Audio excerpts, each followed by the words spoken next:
ஏனுங்க எல்லோரும் சௌக்கியம் தானுங்க. ஸோ இன்றைக்கி நம்ம ப்ரௌன்ஸ் கிச்சனில் அம்மாக்கெல்லாம் சொல்கிற மாதிரி எந்த விஷயம் ஸ்டார்ட் பண்ணாலும் ஒரு ஸ்வீட்டோட ஸ்டார்ட் பண்ணுங்க. ஸோ அது மாதிரி இன்றைக்கி என் குழந்தையோட பர்த்டே. ஸோ அவளுக்கு பிடிச்ச டார்க் சாக்லேட் ப்ரௌனி தாங்க செய்ய போகிறோம். வாங்க எப்படி பண்ணுறதுன்னு பார்த்துடலாம். ஸோ ஒரு கப்பில் டார்க் சாக்லேட்டும் பட்டரும் போட்டு மெல்ட் பண்ணிக்கோங்க. இது கூட 1 tablespoon baking powder, 1 teaspoon baking soda add பண்ணுறோங்க. இது கூட கொஞ்சோண்டு கொக்கோ போடுறோங்க. இது கூட வந்து நம்ம ஆல் பர்பஸ் ஃப்ளோர் ஆட் பண்ணுறோங்க. ஸோ அது ஒரு கப் ஆட் பண்ணிக்கோங்க.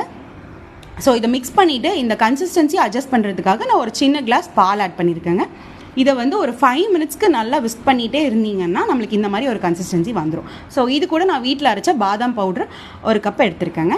இதை மூவி நல்லா வந்து இது மாதிரி கலக்கிட்டே இருந்தீங்கன்னா நம்மளுக்கு வந்து பேஸ் ரெடி ஆயிடும். ஸோ பேக்கிங் பவுலில் நம்ம பட்டர் ஷீட் ஆட் பண்ணி நம்ம ரெடி பண்ணியிருக்கிறத இதில் வந்து ஊற்றி வச்சுக்கோங்க. இது கூட வந்து உங்கள் குழந்தைங்களுக்கு பிடிச்ச மாதிரி நீங்கள் எந்த டாப்பிங்ஸ் வேணால் ஆட் பண்ணலாம். நான் டைரி மில்க்கும் பாதாம் வந்து உடச்சி சேர்த்துருக்கேங்க.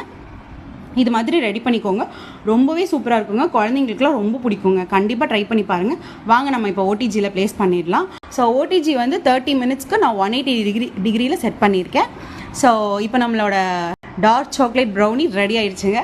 ஸோ இது மாதிரி கண்டிப்பாக செஞ்சு பாருங்கள். குழந்தைங்களுக்குலாம் ரொம்ப பிடிக்குங்க. ப்ரௌன்ஸ் கிச்சனை ஃபாலோ பண்ணுறதுக்கு மறந்துடாதீங்க. வரட்டுங்களா?